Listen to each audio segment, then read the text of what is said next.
fare against the Purrely matchup as well? Yeah, let's take a look. It's also a deck that, I mean, as you have mentioned, is not that popular, so it's not the most straightforward deck. You might have even, forgotten how to play against it. Maybe it's it's definitely an unusual way of playing the game, and in this case, it's gonna focus on some field breakers with your favorite. You have mentioned that you wanted to see that Dark Ruler no more. That's exactly what I said. It's going to be, as you've seen here, obviously Robin is going to be able to go first with this one. And I feel even his opponent, Raphael, kind of let out a little bit of a shock when he saw the Purrely field spell get played right there. But as you mentioned, Robin is on a lot of field breakers in the form of stuff like Dark Ruler No More. Ultimate Slayer is also another one that features here, and of course, free Triple Tactics talents. But the benefit of something like that is the Purrelys need so little to get started that once they do, they can work their way through all of their powerful spell cards in order to set themselves up with an incredibly powerful ex-Purrely Noir, which can be very, very tricky for an opponent to play through. And here we hit, which is a big, big hit from that Purrely, while also revealing those Dark Words brows that we were talking about. Yeah, if anything kind of signifies you're not worried about Droll as much, it's playing three Dark Worlds, three Dark World monsters in your in your deck list to be able to pretty much say, "Come at me," with the Droll and Lockbirds. Yeah. So we've obviously had the check on Droll and Lockbird. Nothing is being sent via the hand to the graveyard for that one from Raphael. So it does look like this is going to be a very, very powerful field to be presented here, building all the way up through the Purrelys themselves. We could definitely be seeing it in the Noir. Another very interesting point in this one is previously the way that the Purrelys were played is that when you were getting those multiple draws off of the back of the ex-Purrely Noir during the draw phase of your opponent's turn or during your opponent's turn in general, you're ideally looking to be getting into some form of hand traps in order to kind of fend the board off. But it looks like the strategy that Robin has decided to go with is, of course, moving into those board breakers while also sitting on the very powerful ex-Purrely Noirs to return cards from the field to the hand, and that seems to be a fairly strong strategy so that if the field is broken, they're able to come back with those field breakers in the forms of Dark Rulers in order to keep giving them a fighting chance. We waited quite a bit to activate this impulse, but it's gonna come down eventually. Yeah, so this is obviously an interesting point as well. As you mentioned earlier, how prepared are you going to be for the Purrely matchup? Purrelys weren't really, or Dominus Impulse weren't fully in circulation when the Purrelys were in their prime. And now the question is, where is the right time to use something like an Impulse? You kind of want to make sure that you are tailoring your hand trap interactions, especially if you have few and far of them to actually be activated during your opponent's turn, of when to use them at its most effective. And it looked like trying to be utilizing it at this point was probably the best use of call from Raphael. Yeah, and as you can see here, we are able to set up a 5 material, I believe, Noir. Yeah, the benefit of even being able to utilize his opponent's own impulse to help provide an additional material is very, very good. Yeah, we are ordering up, and no, it's actually 6, at the moment. That's great. Gonna be able to go up to 7, which is the key number, because it allows you to still use 1 and, keep the protection effect going. Yeah. And how many draws do we get? Yeah. Just counting on that. 2, I think, yeah. That's great. What a setup. Very, very effective to be able to add this.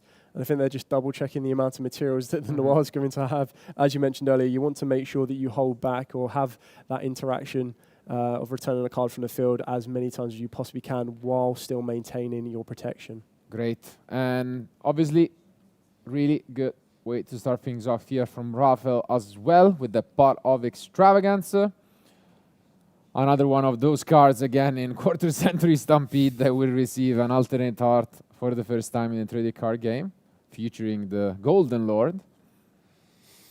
Yeah, some of the cards that are coming out in Stampede do look absolutely amazing with those alternate arts. We mentioned earlier about Quem.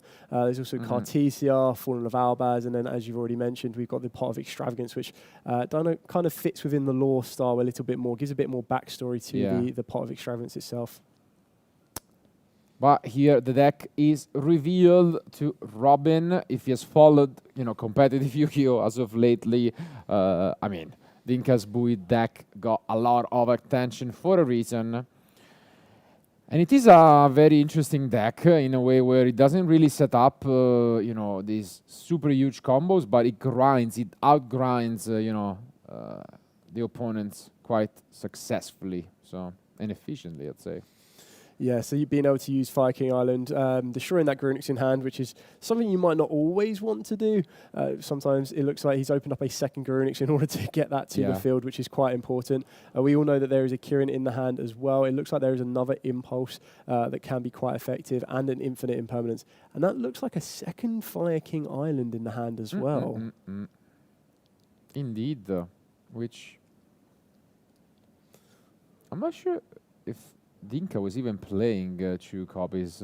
He might be only on 1 if my memory doesn't trick me, but regardless, it's definitely a bit surprising that he has had to to read this Garunix, and we'll take a look at how Raphael manages to play around this Noir. Yeah, so it looks like we're going to be destroying this Kirin in the deck through the Garunix effect itself. This will, of course, be able to trigger the graveyard effect of the Kirin to try and provide a bit more field presence, but trying to work away here. This is the point, is at what point does Robin feel that he needs to use the Noir effect? And especially when you're counting how many cards that Raphael may have in his hand, this could be a very big difference. And it looks like we're about to see... No activation from the Noir here. Just again, double checking the amount of materials, how many times it could be activated before it falls foul and no longer protected.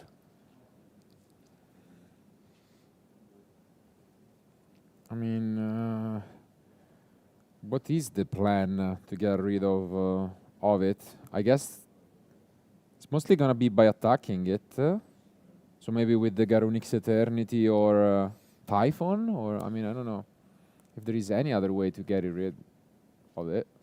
Yeah, we've still got the Purrely Beauty on the field as well that can provide another line. Yeah. So it gains the quick effect.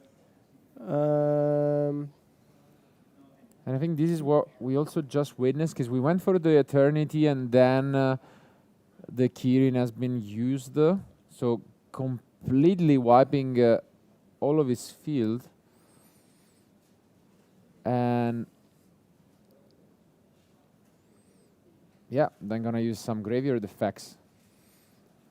We're just going to be bringing those 2 cards straight back off of the Eternity. Very interesting use. You've basically just traded your Eternity for the Beauty, and in return, you get back your Garunix and a Kirin, and your opponent gets a Purrely. The Noir is still intact, still attached, sorry, and it still has the ability to return a card. And it doesn't look like... Ooh. It looks like we're going to be entering a grind game between the 2 of these players. Yeah, not surprising, but I mean, you got to give the advantage to Robin at this point, because, yeah, there's not really much that you can do. You cannot target the Noir, and he's going to get so much advantage right here. Yeah, I think this is definitely going to be the ideal strategy in this one, just to make sure you can make that X-Purrely as protected as possible while still maintaining the ability to use the effects a little bit more freely. And if you're able to kind of navigate through Raphael's first turn as he has done without needing to use that return effect and still maintaining the amount of materials we have, we could be drawing a lot of advantage here, as well as being able to make the Exponent very, very strong to deal with the Garunix and the Kirin and not need to worry about the destruction effects in the graveyard. Now we get to use, again, my friend Purrely, added from the Purrely in the previous turn.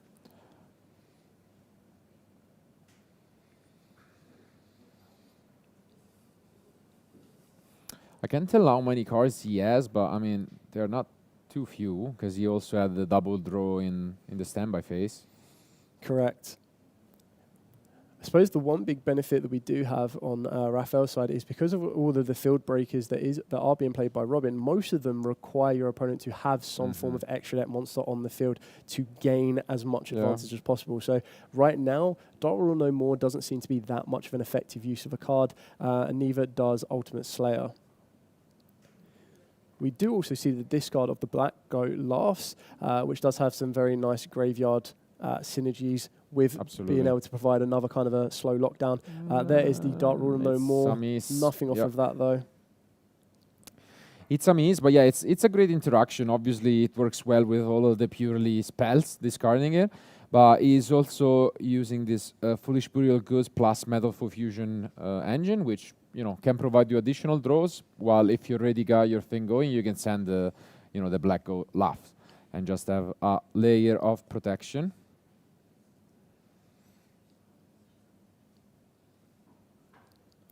Yeah, so this is a very good strategy here, using the Purrely Noir to be able to absorb as many of Raphael's monsters as possible, making sure the Fire Kings don't actually enter the graveyard and obviously don't get destroyed. Also does provide you with another way of being able to play around those effects that allow them to keep recurring back to the field and also being able to keep presenting these incredibly strong monsters, just maintaining that field presence. Whereas the Purrely Noir can just comfortably sit there in defense position, either absorb the materials, make itself stronger and stronger, and when it does feel threatened, that's when it can start returning cards from the field to the hand.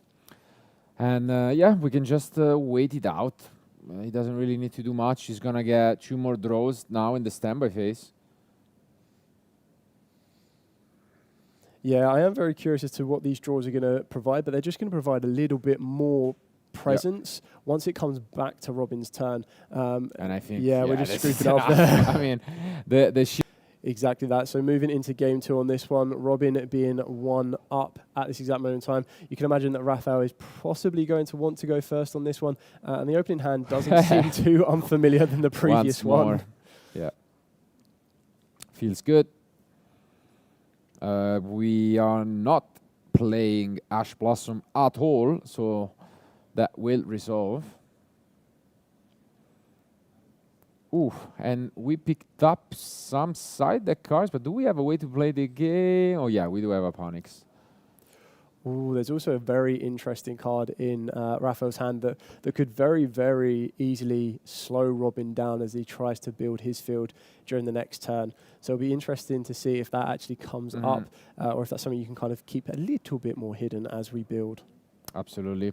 But as we already have the island, we went and searched the Sky Burn, guaranteeing another layer of interruption. And this could just be either the Garunix, I guess it's the safest.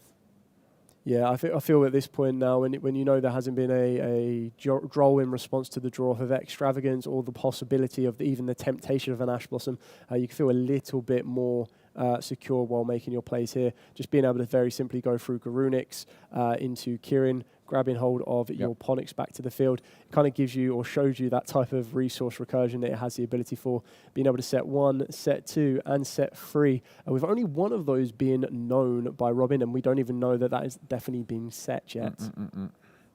On the other hand, though, I have some news, because in the side deck, Robin is playing some spell and trap removals. So it will be interesting to see if he picks up any of those from his side deck. Yeah, using Terraform is quite a nice way to see if there is any. It's a little bit risky, because I suppose if you do get hit with a Draw and Lock Bird off of the back of a Terraforming could be a little bit dangerous, but we're going to be seeing the Infinite Impermanence on the Purrely. This is going to be to see how this develops will be quite interesting, because we're already trying to pick away some of the interactions from the back row or from the spell and trap zones. We do know that there is possibly a Skyfire along there, and it's going to be a single set. Oh, wow. Not quite what you want to see. Taking no risks along with that spell and trap along the back row. Oh. Being the goat. The mind games here.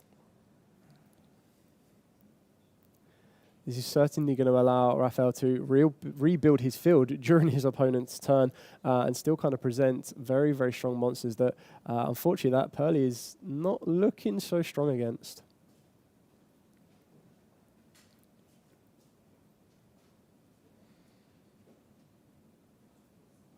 iron up the Kirin, destroying the Kirin to utilize its effect.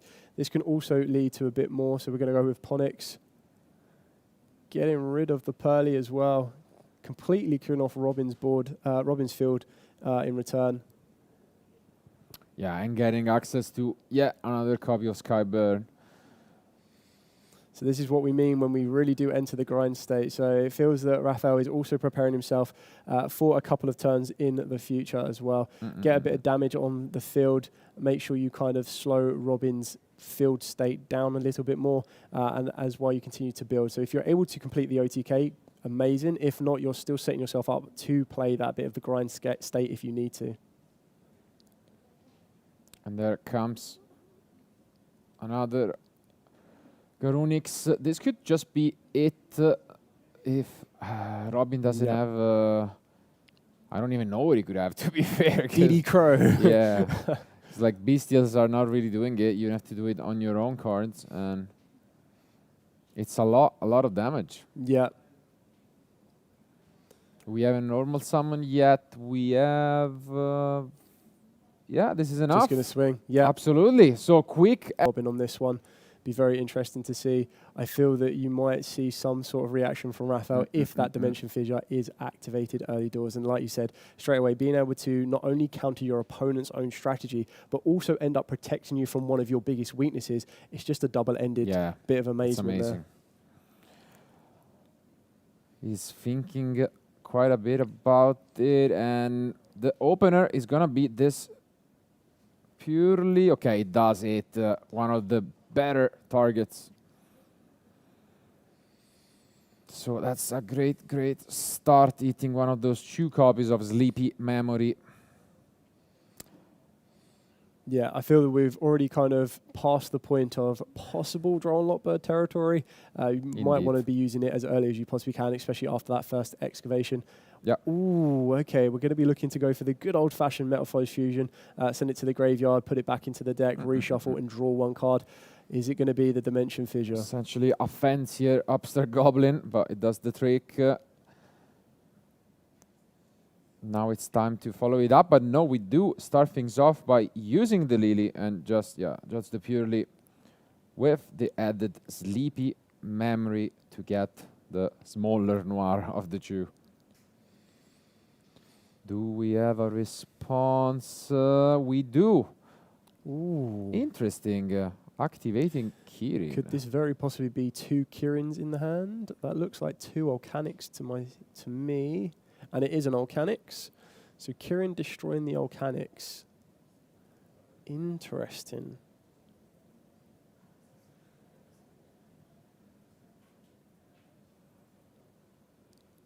Yeah.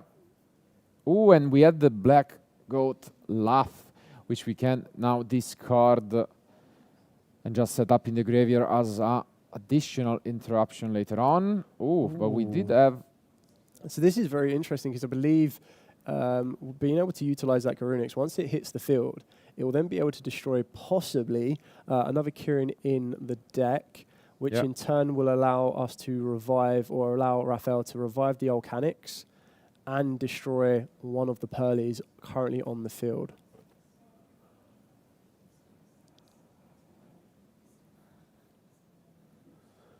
Bit more of an aggressive opening from Raphael, and it's not even his turn, which is very, very interesting. It looks like we're going to be chaining the Black Goat Laughs in order to...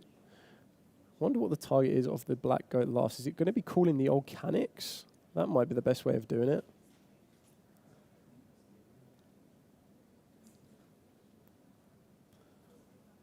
So it looks like we're going to be getting both. I think he probably went for Garunix, right? Chaining it to the effect. Neither player can activate the effects of monsters on the field with that original name. Yeah. Yeah, so it'd be the Garunix. I think that makes sense. So the Volcanics gets to resolve, but at least you prevent the real interruption. Yeah. Which would be the destruction of the Kirin. Exactly. So this has worked out incredibly well due to drawing that one of Black Goat Laugh. And now we are free to continue, pretty much uninterrupted. Only 2 cards in hand from Raphael. Oof, and this talent is huge. Yes, it is. Gone for the draw instead. Ooh, interesting. Either really trying to dig for that Dimension Fissure. Ooh. I thought it might have been, an end rip and just guaranteeing the game would go his way, but no, goes for a draw. I mean, finds some pretty good cards as he's able to access now both the field spell and my friend Purrely. Yeah, being able to use these spells in tandem will be able to grab a decent amount of advantage for Robin on this one. But then you've got to take into account the risk and reward. So the risk of drawing 2 rather than seeing what remains in your opponent's hand could come back to be quite damaging. It depends on where they're going to be trying to lead into with this one. As I do feel that I saw a very cheeky Dominus Impulse in the hand of thought Raphael. so as well. So it's just going to be up to Raphael to decide when to go for it. Because here we can also access the 1 copy of Pure Yip at some point. So yeah, and do not let the field state confuse you on this one. It's definitely still only turn 1 being Robin's turn, even though there are 3 monsters currently sitting on Raphael's field. So no battle phase will be conducted this turn for sure. So I suppose Robin will need to try and find an alternative route to be able to remove all 3 of these monsters from Raphael's field. And keeping in mind that Kieran can still provide a form of threat when being destroyed. And then, of course, you'll have the Garunix that will be able to revive itself later on as well. unfortunately, we didn't get to see this excavated card, but it looked to me as if he did not miss. So now we are going to use this impulse. We have waited patiently. It's probably being activated on the Pure Lily effect to special.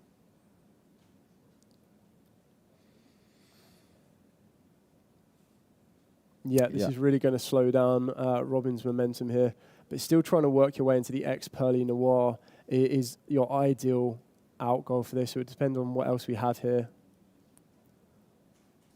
And this is where I think we finally access our trap card. Yep.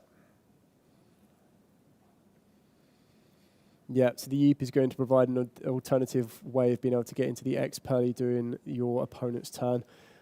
We know that Raphael still only has exactly what he has on the board and 1 unknown card in the hand, not to mention the top deck as well. So there's still a lot to kind of work through in Robin's favour. Oh, not quite, but yeah. That is Jump not the scare. time. Yeah. Unfortunately, is it a Princess Proud time? Or what are we going to do for... Oh, Princess Sprout would be very interesting. It is. It is. Big, big reveal. Not quite. That dimensional feature. Just keeps to escaping Robin. Yeah. It's got to be quite disappointing as well. Of all the cards that could have been excavated off the top of that Princess, I'm pretty sure we've gone through 2 Purrelys, 2 Purrelys. So there's only 4 monsters left in the entire deck, sadly. Yeah, not quite going to be it, but I think, yeah, we are going to have to think a little bit about which to banish with this SP.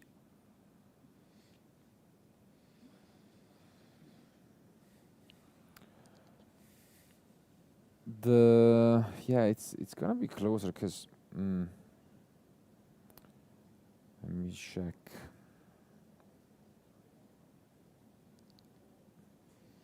Yeah, I believe the Fire High Avatar Garunix, so the original Garunix, needs to be in the standby phase after this card was destroyed by card effect and sent to the graveyard. Yeah. So that's not going to be, as long as that doesn't get destroyed, we're going to be safe. Not quite. And now we get to draw possibly 2 cards because we can use, as he's doing, the trap card still in the standby phase, and it will be considered obviously as a different Xyz, and then we can draw another card.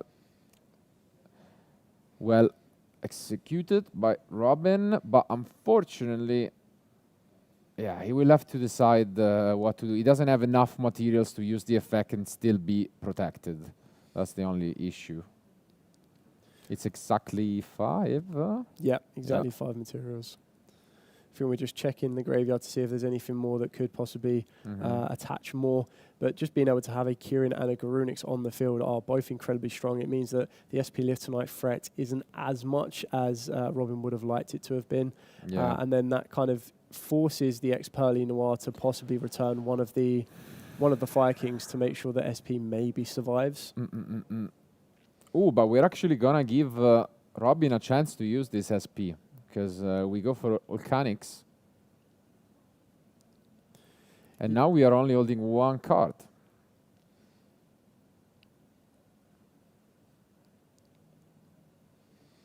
Yeah, very interesting choice here to normal summon the Volcanics. Are we trying to... It looks like we are trying to interact, so it looks like it's going to be SP Little Knight banishing itself and Kirin, and then we are going to be chaining the ex-Purrely Noir to return the original Garunix. Yeah, essentially gonna say you don't have another fire, but it does have another fire. Yeah, and you can see both smiling. Yeah, big risk and reward on that one. Bit of a gamble, and unfortunately didn't play off the way that Robin would have liked.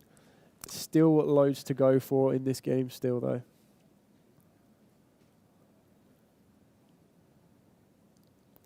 The ability of being able to destroy the Avatar in the hand as well is going to allow a second Volcanics to enter the field.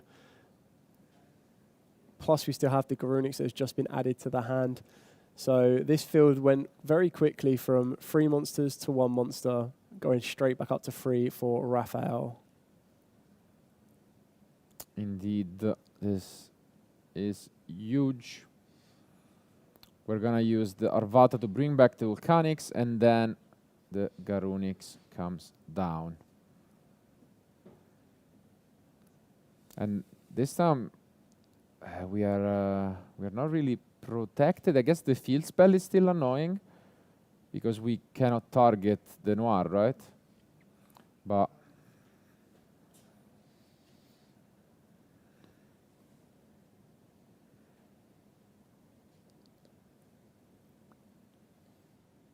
Yep, correct. So your opponent cannot target Purrely monsters you control with card effects, but it's only the turn they are special summoned. So, of course, the ex-Purrely was summoned through Purrely Yeek this turn, so it is still protected. Yeah, but Kirin doesn't target anyways. So no, correct. So, you know, target protection does not matter here. Yeah, not quite. So this is actually looking incredibly promising for Raphael.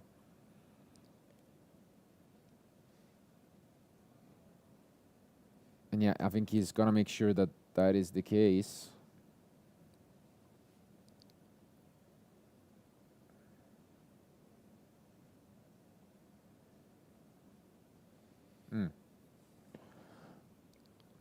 I mean, there definitely is a princess line here. It looks like we're going to go into Salamangreat Almirage. Do we work our way into an SP Little Knight here just to clear off the ex-Purrely? That's what Raphael is looking at. Yeah, but that doesn't quite work, right? Because of the field spell again? Correct. But going after my friend instead. Cannot target the Xyz, therefore we have to change plan. Yeah, and this is what he's realized now. We need to find another way, and Princess...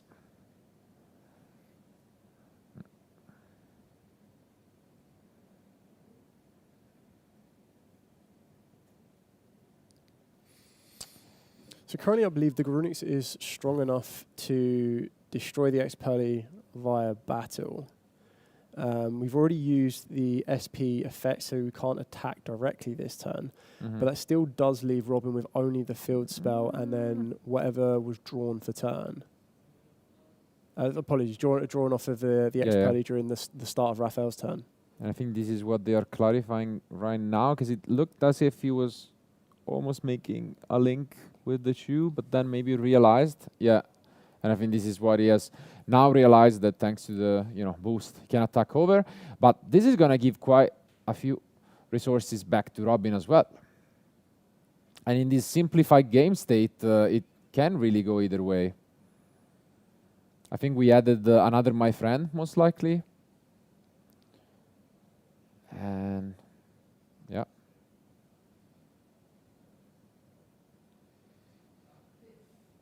Yeah, so they're just correcting the positioning on the field, so it's a little bit more clear to know exactly what card is in what area.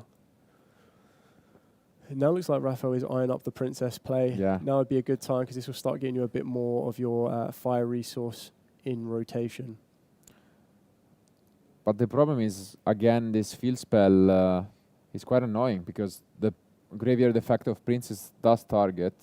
Correct. So it's, you know, still being quite the MVP for this match at least. Yes, it means timing's going to be imperative on this one because it's only the Purrely XYZs, correct, that are going to be protected. Oh, no, it is Purrely monsters. Yeah. I suppose you have to kind of, yeah, maybe Princess and Graveyard isn't going to be as effective as we Not would really. like.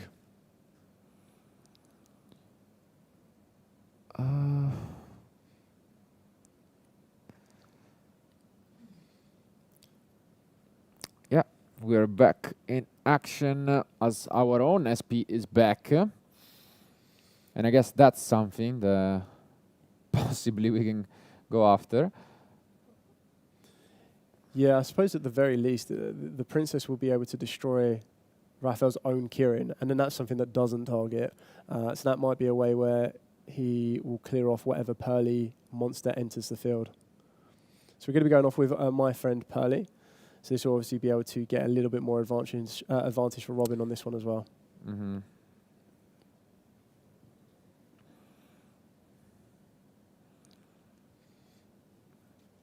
It's actually gonna be quite close. At the moment, there is 9 minutes remaining, which is all right, but also not too long, given these two decks. Also, I believe we should be losing some life points for this friend, right? Yeah, so Robin was on 85. We're now Okay. down to 8,000. See, Raphael currently sits on 9,000. So at the moment, Robin is technically down on life points. But like you said, there is still 9 minutes left. Yeah. There should be plenty of time for Robin to put a bit of damage on this field. It just needs to be a little bit careful of that Kirin. You want to make sure it doesn't get destroyed and go to the graveyard. But as long as you can navigate around that, maybe with something like SP Little Knight, Yeah. you should be able to. And there is the first use of Brow correctly being able to discard itself and draw a card as well. Indeed.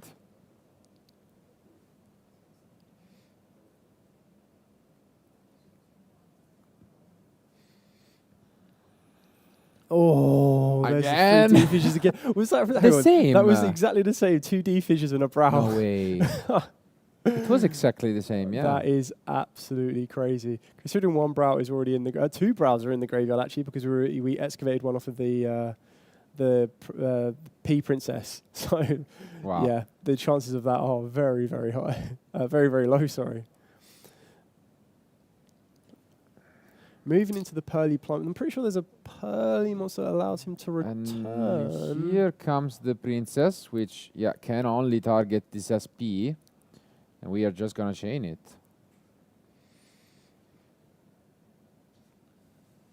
Yeah.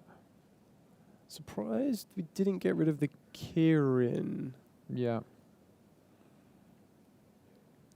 Maybe, he didn't realize the impact of the eat-up, but, I mean, it works. At least wants to prevent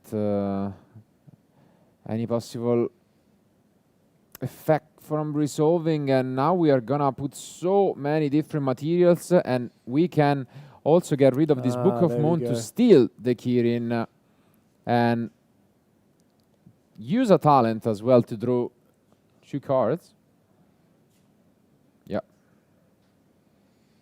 Wow, this really has been a back and forth match and duel. Yeah, very well navigated on this one. Being able to absorb the Kirin means that you take away that graveyard destruction effect. And then all we need to be doing with the remaining 6 minutes, obviously you want to be a little bit faster than that, but you need to start turning around a 1,000 life points difference, which should be relatively easily achieved with the Purrely monsters. I believe, is it Happiness that gets to only attack on monsters though, correct?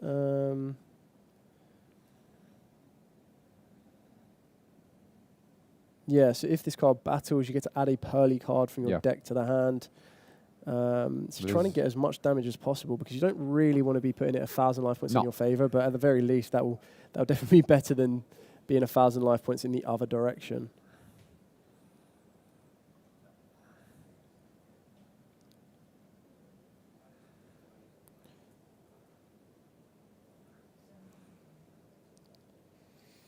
I suppose we must be on 7 materials now as well. Yeah, there we go. There's yeah, the Loire. absolutely. The Plump put in some damage, finally getting ahead. And yeah, this was really, really well piloted by Robin. Yeah. Look at the amount of materials. Yeah, now we're going to get back the SP and the ETA. And one final draw possibly for Raphael. That looked like a draw lot, bird. Oof. Really, really needs a miracle. What can he even do? Like Typhon doesn't really help. No, getting that Purrely up to 7 materials is very, very dangerous. Yeah, although this one really looked as if it could go either way. Yeah. There comes the Typhon.